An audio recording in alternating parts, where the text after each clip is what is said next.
আসসালামু আলাইকুম দর্শক।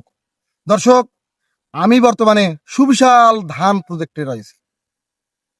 দেখেন, যেদিকে তাকাই সেদিকে ধান আর ধান। বর্তমান মৌসুমটা ধান কাটার মৌসুম।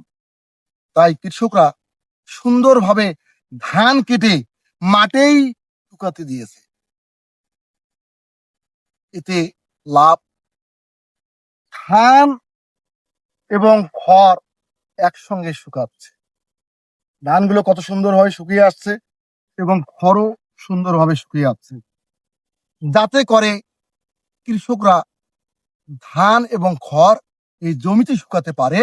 সেজন্য এই ধান কেটে এভাবে লাইন আকারে বিছিয়ে রাখা হয়, তাতে কৃষকের উপকার হয় এবং পরিশ্রম কম হয়। এভাবে নিয়ে যেয়ে বাসাতে ধান এবং খড় পৃথক পৃথক করা হবে। দর্শক, আপনারাও ধান খেতে ধান শুকাবেন, তাহলে খড় এবং ধান একসঙ্গেই শুকিয়ে আসবে।